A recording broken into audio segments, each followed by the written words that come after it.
God, you are the most. Hello guys, it's still the Circle of Life. On today's series, we'll be talking about dealing with peer pressure.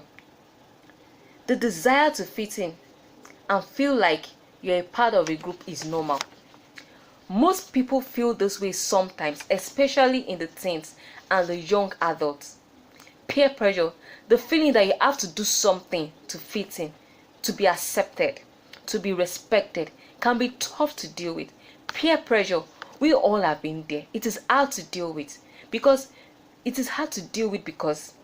we give in, we feel awful for not standing our ground. If we don't give in, we end up getting teased or have to deal with continued pressure and pleading to join in. It is always an awkward position to be in.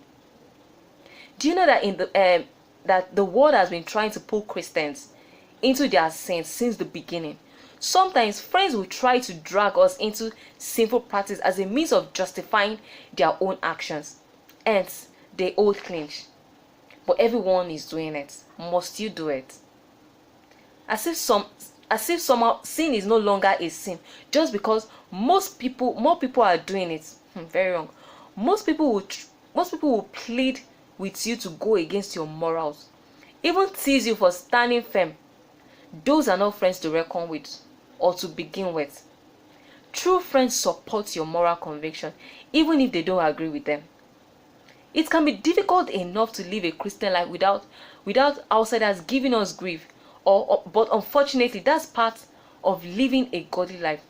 We just need to know how to handle those awkward moments. Sometimes it could be painful situations when so-called friends tempt us with sins like drinking, sex, stealing, drugs, bullying. You name it, so many. As Christians, we are to be set apart from the world that has no problems with sin. Rather, we should always avoid those things, even if it means a little bit of temporary embarrassment in front of our peers. The Bible says in Romans 12 verse 2 says, "Do not conform to the pattern of the world, but be transformed by renewing of your mind. Then it will be able to test and approve what God's will is, good, pleasing, and perfect will." The Bible also says in James 1:12-15, "Blessed is the man who remains steadfast under the trial, for when he has stood the test, he will receive the crown of life, which God promised to those who love him. Let no one say when he is tempted, I'm being tempted by God. For God cannot be tempted with evil, and himself tempts no one. But each person is tempted when he is lured and enticed by his own desires. Then the desires, when it is convinced, gives birth to sin.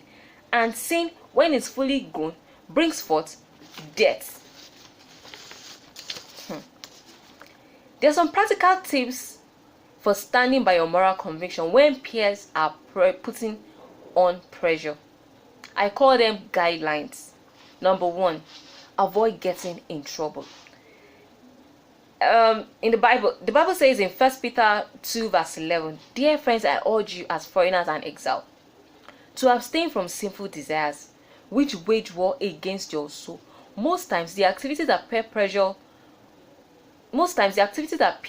us to participate in are disasters waiting to happen.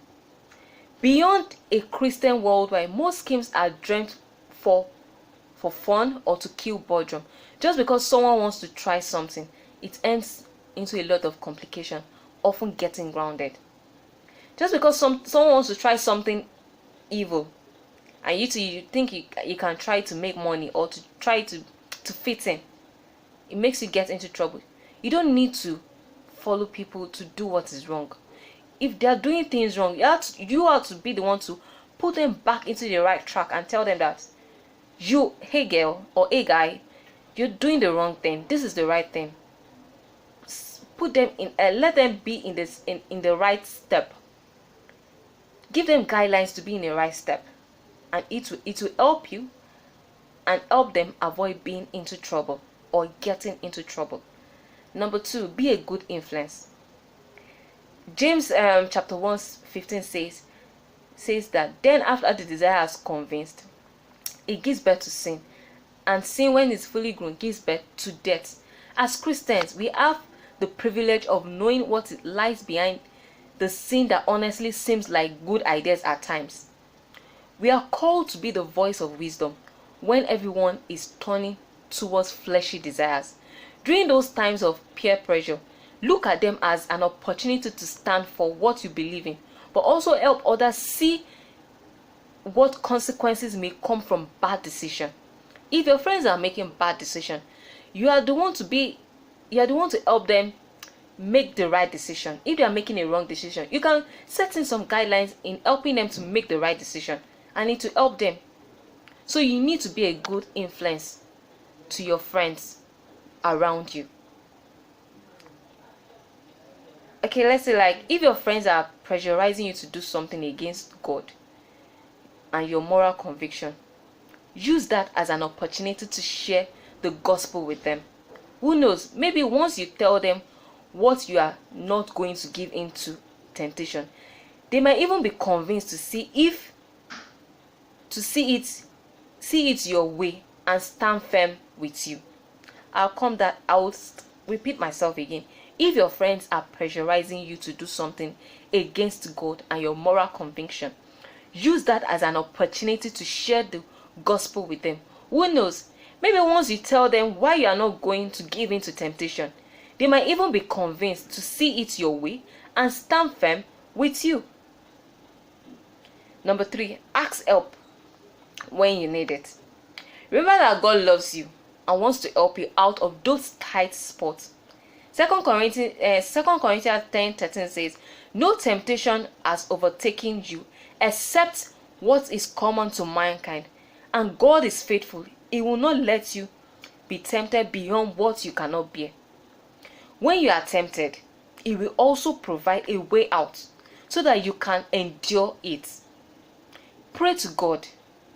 Pray for God to help you fight your temptation. Pray to God. Pray for God to help you fight your temptation, to give in to pressures, as well as open doors for you to share His good news. Pray to God to help you fight those temptations. If you pray to Him to help you fight those temptations, He's going to help you out, because our God is always a jealous God. He wants us to be on the right track. He wants us around Him. If we pray to Him, all our requests will be answered. If you're facing any difficulties, you can kneel down beside your bed, pray to Him. He will answer you. He will give you solutions to all your problems. I hope you're blessed by this short piece of mine. I still remain Adenike, because it's still your girl, Adenike Adenrito. It's still the circle of life, sharing the life experience. Thank you for listening. God bless you. Do have a wonderful day. Lord, you are the most high. Hallowed be the name. Lord, you are